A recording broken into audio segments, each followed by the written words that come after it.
So are you a hypermobile girl? Can you palm the ground, knees straight? Do your knees extend past straight when standing? If you're quadzilla like me, this is actually past straight when standing. Elbows hyperextend, mine don't do that. Pinky goes all the way back and then thumb like this. So where do you rate on this spectrum? So hypermobility disorder is a spectrum. So you don't have to be all the way hypermobile. You don't have to be all the way rigid and stiff. You're gonna be somewhere on this spectrum. If you are somewhere on the spectrum, you could probably pick out bits and pieces of this video to apply to yourself. So if you have a hypermobility spectrum disorder, and I'm not talking about any diagnosis in particular because there's so many different diagnoses that you can have if you have a hypermobility spectrum disorder. So if you have one of these disorders and you're just generally hypermobile, or maybe you don't even have a diagnosis, you just know you're a little bendy, because I've always been a little bit bendy. I used to get a lot of back spasms as a result of it. I had a lot of ankle sprains, a few other injuries. As I got a little bit older, I started to experience a little bit more of these symptoms because of my hypermobility. So what might you experience if you're having issues as a result of this hypermobility? So you might notice some joint instability. So you might notice some pains or looseness in your joints. You might have a lot of tension in certain areas. So you could have tension in your neck, your back, hips, pelvic floor, things of that sort. And then you might also notice that there's going to be some dysregulation of your autonomic nervous system. So what I'm going to be talking about today is a way to tap into your nervous system, because hypermobility spectrum disorders is a connective tissue disorder. So connective tissue lines is part of every system, everything in your body. And one thing that highly influences connective tissue is your nervous system. So giving your nervous system a sense of safety, stability, and grounding, which we're going to do in these exercises, will really help you. So first thing that we're going to talk about is the floor. So we want to give our body a sense of safety and a sense of grounding. So whenever we're doing any type of exercise, whenever we're standing, whenever we're moving around, I want you to be conscious that you're feeling the floor. And you're like, what's that mean? Duh, the floor is there. Yes, the floor is there, but I want you to notice, are you kind of falling into it like this? Are you kind of on the outside edges of your foot? If you are on the hypermobility spectrum, you're probably more so falling into it like this. Doesn't have to be all the way like that. I'm exaggerating a little bit. So what I want you to start to do is to be able to feel the floor. So I'm going to talk about this a lot in my videos. So you should be, one, trying to have your feet relatively facing forward. If this feels very unnatural to you to have everything facing forward like this, just turn them in just a little bit. So first, starting off, we're going to try to have our feet kind of like facing forward, relatively facing forward.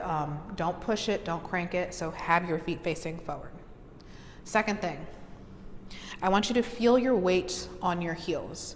So when you feel your weight on your heels, that's going to allow you to kind of shift your weight back. So focus on starting to feel your weight a little bit more on your heels. With that, you might have to unlock your knees a little bit, because I know we like to stand like this. I like to stand like this. So start to shift your weight back onto your heels. So we have our heels.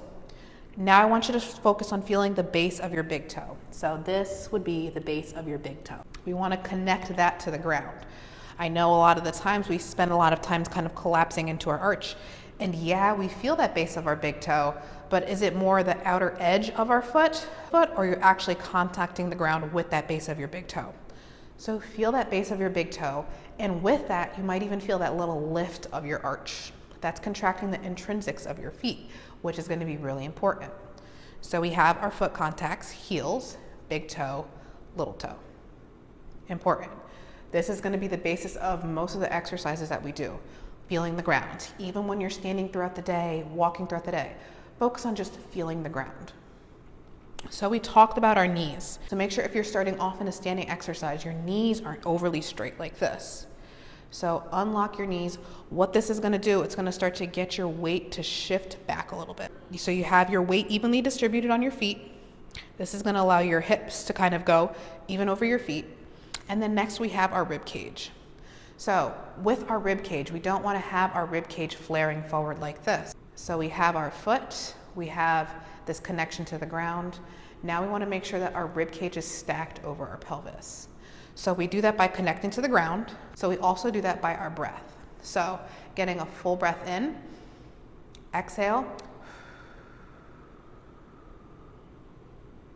Feel a lift of your pelvic floor. Your lower belly will move inward, your middle belly will move inward, and your rib cage will all move inward with that slow, full exhale. So that is allowing everything to stack, feet over your hips, rib cage over your pelvis. Last part is the reach. So in standing, it's going to be a little difficult to teach, but if I were to be laying down, which I'll show you in a second, the reach is going to be very important. So when we reach like this allows our rib cage to come back. So when we connect with the ground, allow our weight to shift back, reach with our arm, we're stacking our rib cage over our pelvis, over our feet, and then we're looking straight ahead, and this allows a neutral position of our spine and our body. So this position is so important because this is where our nervous system is able to rest. But when we're able to rest in this position, it also gives us the ability to move into new directions. So with hypermobility spectrum disorders, you might notice that you have a lot of mobility in certain joints, shoulders, hips, maybe knees, ankles. But you'll probably find there's going to be some degree of restrictions in your rib cage and pelvis. That's what this is doing. This is allowing us to kind of get this neutral position so that we're able to improve the mobility of this rib cage and pelvis. This gives us a sense of more grounding, stability, which helps with the nervous system. Also allows us to set up our joints so that they're able to move in a better position. So when our body is in this position, allows our body to rest in a position that it's supposed to be in, so that when we decide to move our arm, our leg, or whatever, it's doing it in the way that it's supposed to, and we're not hyperextending past the range that it's supposed to. What this also does is allows us to strengthen muscles that are probably a little bit weaker and need to be strengthened, and that could actually act as a source of stabilization when we're moving throughout our day and our exercises as well. So before you do any type of exercise, I want you to first check in with yourself. So check in with your foot position. Everything relatively facing straight ahead. In most exercises, everything should be about hip width apart. There's going to be some degree of variation. So check in with your feet. If you have a hard time putting your big toe on the ground or kind of getting that big toe on the ground, I'm going to put in another exercise just to help you kind of get that big toe into the ground to help you start to strengthen some of those intrinsics of your feet. So feel the weight on your heels a little bit. Unlocked knee. This is getting our hips stacked over our feet. Exhale. Lower belly muscles on. This gets our rib cage to come back. If you want in standing, you can kind of reach forward like this. This gets the rib cage to come back more, so we're even more in the stacked position. Relaxing our neck. Make sure you're relaxing your neck because we don't want our arms hiked up like this. That'll give you a little bit more neck tension, facing straight ahead. In this hook lying position, so you feel the base of your big toe, base of your little toe, and your heel. In this position, we're not so worried about the knee hyperextending, but what you can do is really just drive your heels into the ground. That's just going to give you a little scoop of your pelvis. So I don't want you over scooping like this to drive your back flat into the ground, but I also want you to make sure that you're not overarching like this. So in this position, you should have the back of your rib cage on the ground. So back of your rib cage is pretty much here to here. If you have a hard time getting this rib cage on the ground, what you can do is go ahead, reach forward, just like I was talking about in standing, and that gets your rib cage to move back, so you're allowing the stacked position. So again, stacked position is this position of stability and safety, and we're just trying to allow our body to access this position so it's able to move as it should. So this is just the basis of this position. In all fours, it's going to be a little bit different. In some of these variations, you might want to do this with a wall behind you just to give your feet a little bit more sense of stability. So what's going to be a little bit different here is we have the ground to kind of push into. That allows our rib cage to come back. And again, we're just breathing in this position.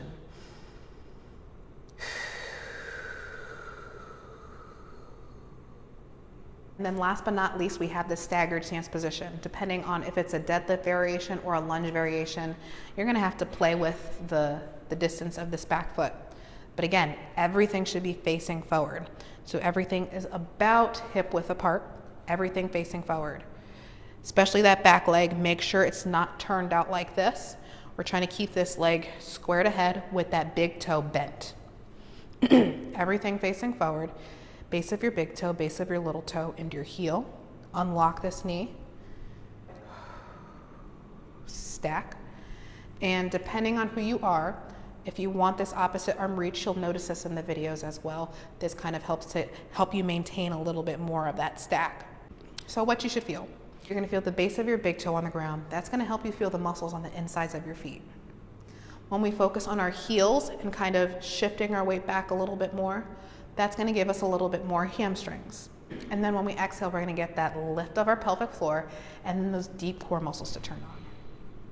With the reach, you're gonna feel some of these deeper shoulder muscles turn on. And what that's gonna do, it's gonna allow you to feel a little bit more actual lengthening of that back through there. So these are just some things in mind when you're going through this program.